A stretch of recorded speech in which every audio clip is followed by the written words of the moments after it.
Apie namų fasadus mes esame rodę ne vieną reportažą. Dabar, kai šviesusis paros metas yra tikrai trumpas, sodrių fasadų spalvomis mėgautis irgi sudėtingiau. Todėl pakalbėkime apie būsto vidų, kurio apdailai reikalingos ir kokybiškos, ir ilgaamžės, ir ekologiškos medžiagos. Tendencijos yra labai paprastos.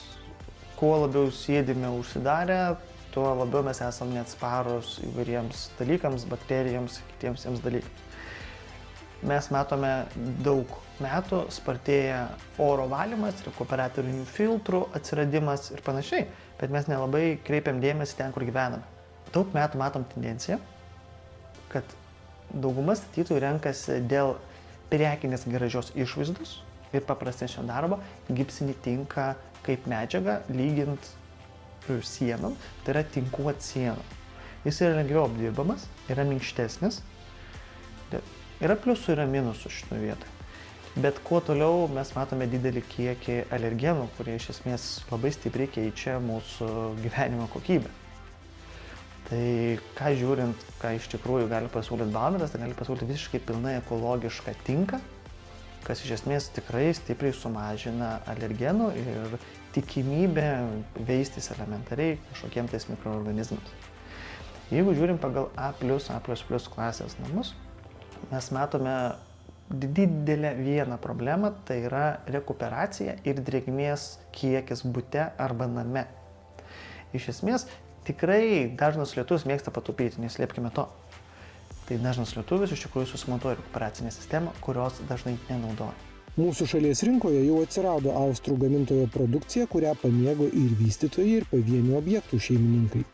Su papildomais priedais buvo sukurtas tinkas, kuris pasižymi ir balta spalva, o svarbiausia, jo teigiama savybė – galimybė įgerti perteklinę drėgmę, savotiškai užkonservuoti ją viduje, o kai oras išdžiūsta, ta drėgmė atiduodama.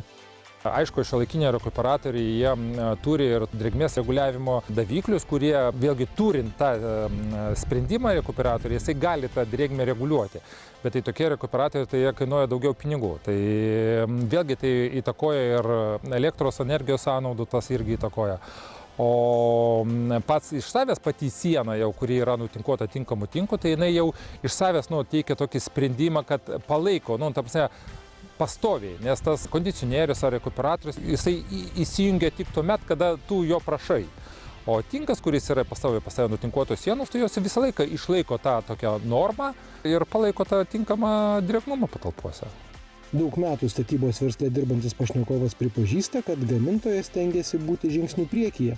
Siūlo rinkai tai, ką neabejotinai įvertins vartotojai. Ir šitas netgi projektas Keltų gatvėje yra iš užsakovo pusės noras buvo pateikti, savo namus ne per kainą, o per kokybės prizmę.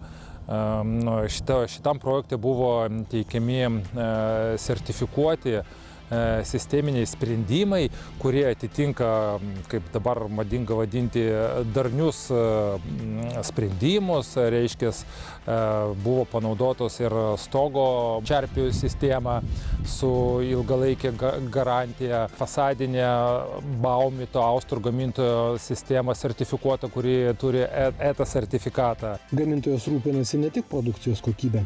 Pati gamykla gali būti pavyzdžių daugeliui nekilnojamojo turto vystytojų ir verslininkų. Jų tikslas noras yra išlaikyti tvaraus produkto gamybą. Pas juos atliekų gamykloje yra netgi atliekų rūšiavimas yra. Tas pačias atliekas jie rūšiuoja į atitinkamus talpas, tam, kad arba perdirbti, arba jisai yra kaip kūras sunaudojant, darant, gaminant energiją, su kuria kūrė tą savo gaminį. Tai tas noras turėti tvarų produktą, tai tas yra sužavėjo.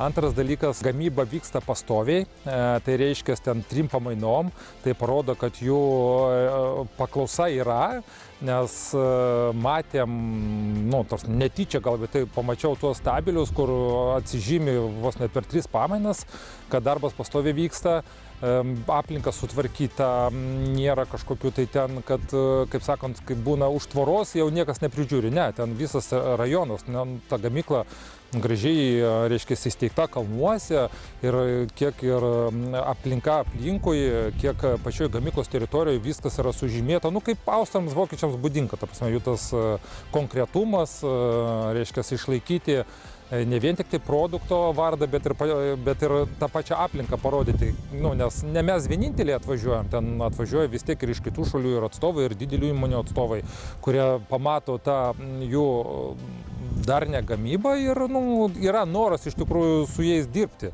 Todėl rinkdamiesi apdailos medžiagas akcentuokite ne tik fasado spalvas ar jų sodrumą bėgant metams. Nepamirškite vidaus apdailos, kur praleisite tikrai daug laiko, o grožis labai reliatyvi sąvoka. Jeigu žiūrėti iš dizaininės pusės, iš tikrųjų daug kur Skandinavijoje arba kitose Europos šalyse mes galim pastebėti iš esmės, kad tokios sienos kalkiniu skiediniu padarytos, jos iš esmės tokios ir lieka.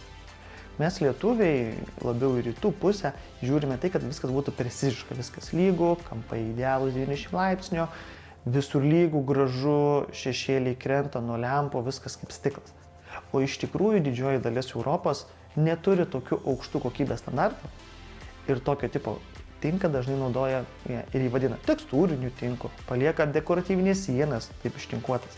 Pašnekovas sako, kad dažnoje vakarų Europos valstybėje ir beveik visoje Skandinavijoje tokie ekologiški sprendimai ypač populiarūs. Nutinkuoji sienas ir gali jas iš karto dažyti.